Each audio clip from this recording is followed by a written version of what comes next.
Now let's go to some polling because I find this so incredibly fascinating. So CBS and YouGov did a poll where they spoke to Republican voters in Alabama. We're talking about eligible voters, voting age individuals in the state, and what they think about this whole situation.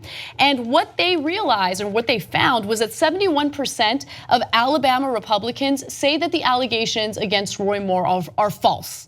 Okay. So let's just pause there for a second. So if one of the claims that they have made against people who are against Roy Moore are, you're assuming the allegations are true, and that's not fair to Roy Moore because this hasn't been adjudicated. They might be true, they might be false, but it never got adjudicated in a court, and it's just charges from a long time ago.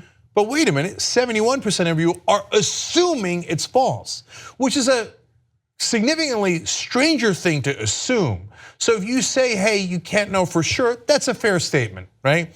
I would say there's a lot of evidence publicly that they are true, but no, it's never been proven in a court of law.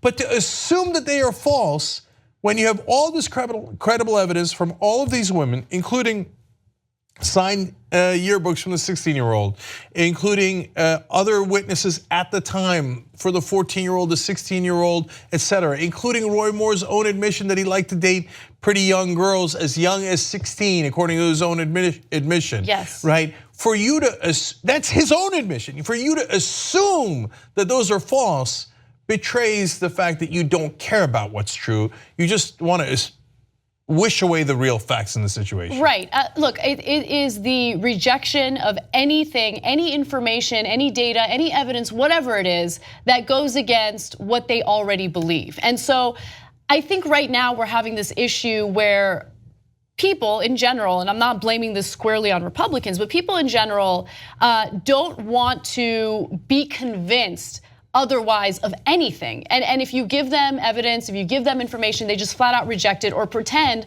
like it's just made up, false fabrications, whatever it is. So according to the same CBS YouGov poll, 92% of Republicans who don't believe the allegations against Moore say the Democrats are behind the charges, and 88% say that newspapers and media are behind them. So they're rationalizing things, right? I still want to support Roy Moore.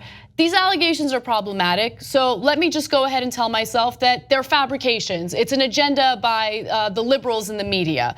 Anything to discredit the allegations that are brought against him. If these allegations were against a Democratic candidate, if it was against Jones, you think that they would treat it in a similar fashion? Hell no. Now, Moore does have a lead, according to this poll, over Doug Jones, 49 to 43%, which is insane. And I wanted to look at other polling to see what the results were. Washington Post did a similar poll a couple days prior, and they found that Doug Jones is ahead of Roy Moore by about 3 percentage points, 50 to 47%, but that's within the margin of error, so that's important to keep in mind. This is pretty devastating. Yeah, I'm not surprised. I mean, I bet a while back that Roy Moore would win anyway, partly because it'll excite his own fan base to show up to fight against the false charges, right? Because they'll get themselves to believe anything. The part that I disagree with you a little bit is in the present moment. So you're right overall, Anna, to say it's not a believing what you want to believe. Is not necessarily a Republican trait. We've seen the studies where they show both conservatives and liberals sometimes will ignore facts that are inconvenient to their ideology.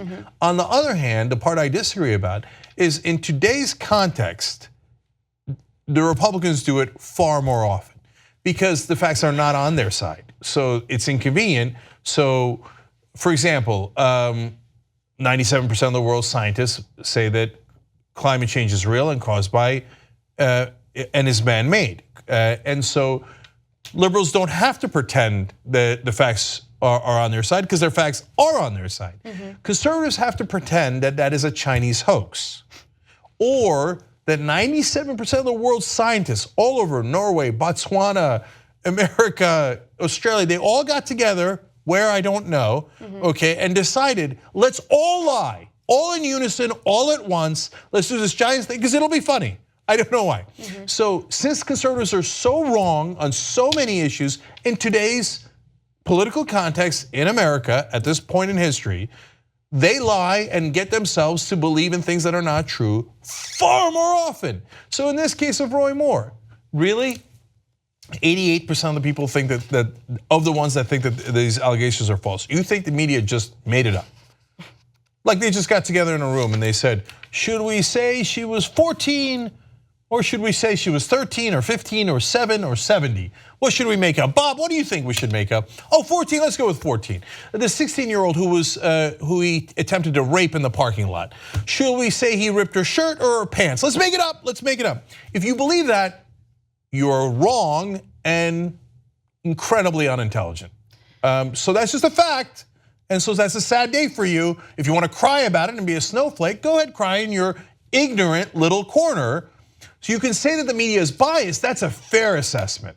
And if you say they're even biased against conservatives, I hear you, brother. That's not the argument. Yeah. Do they just make stuff up? And if they make stuff up, why did they suspend Brian Ross for making a mistake?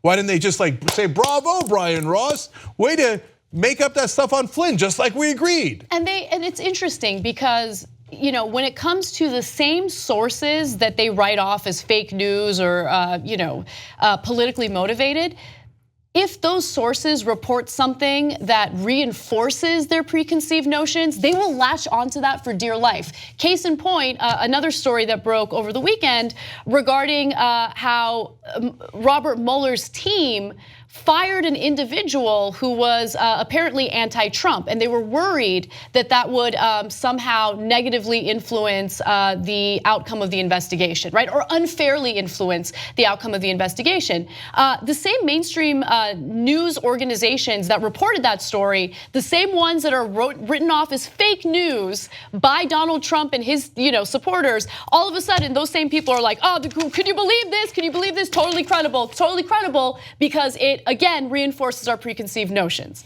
Well, so the ABC News, fake news. Brian Ross said Mike Flynn was asked by Trump during the campaign to talk to the Russians.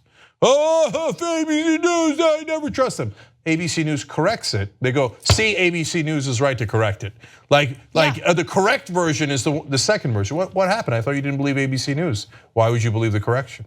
I mean, it's crazy. And look, it's also very scary, regardless of where you fall on the ideological spectrum, because if you have government delegitimize media to the point where people don't believe journalists, they don't believe these reports, then we have no hope. We have no hope if people don't believe good reporting. And we criticize media all the time for a lack of investigative reporting, certain biases and all that stuff. But to convince people that the news is just fully fabricated, we're stepping into dangerous territory. And I'm concerned about that. And I don't think people realize how much damage this is going to lead to. And that is why Republicans in today's America are way more guilty of this in practice than the Democrats are.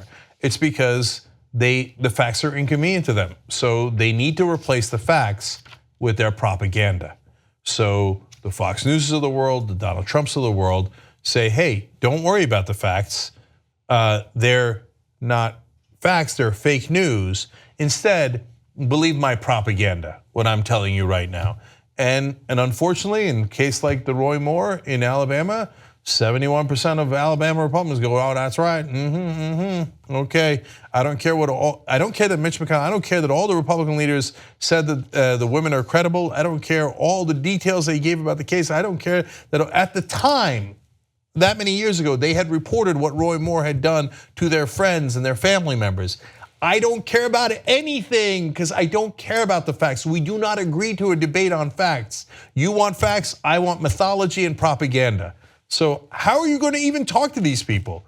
They won't believe. If you told them 2 + 2 = 4, they'd say, that's like your opinion, man. I'm going to vote for 5. Well, they have that alternative fact. Finally, I want to leave you on one more outcome of that CBS YouGov poll that I thought was illuminating. They found that a majority of Alabama Republican voters, 53%, do say that these allegations are a concern, but that other things matter more. 1/3 of Republicans say that the allegations are not a concern to them at all. And so they care way more about the conservative agenda and passing laws and legislation that fit the conservative agenda. To them, that's more important than allegations involving sexual misconduct against teenage victims. So look, if Democrats were the same as Republicans, Democratic voters, they would have said, and Anthony Weiner was a strong progressive fighter. They would have said, I don't care that Anthony Weiner's texting or tweeting at girls or underage girls or whatever. Who cares? Other things are more important. I'm supporting Anthony Weiner no matter what. But they didn't say that. They universally showered him with scorn and drove him out of town because they actually have principles. They actually have morality. Whereas the Republican voters in Alabama are declaring that they don't care about morality. So 53% saying that I care about my ideology more than I care about morality. The 1/3 saying I don't care about morality at all. The allegations are that he sexually molested a 14-year-old. 1/3 say the allegations are not a concern to them. Yeah. So, and the other allegation among many is that he tried to rape a 16-year-old. He ripped her clothes off, tried to force her head down into his crotch, and then threw her out of the car when she screamed, okay? But 1/3 of Alabama Republicans say, I don't care if he tries to rape 16-year-olds. I don't care. That's an amazing fact. Not that I care more about my tax cuts, not that I care more about other things than child rape, which is a curious thing to say, but to say I don't even care that he molested and tried to rape young girls. Okay, at least we know where you stand.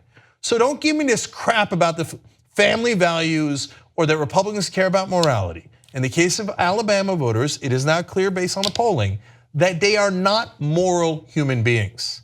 They have declared, 1/3 of them have clearly declared they have no interest in morality. And another 53% have said, I care more about my political wins than I care about morality. Crystal clear. You just watched a video by the Young Turks, home of the revolution. If you'd like to get a lot more than that, get the full show by becoming a member. tytnetwork.com/join.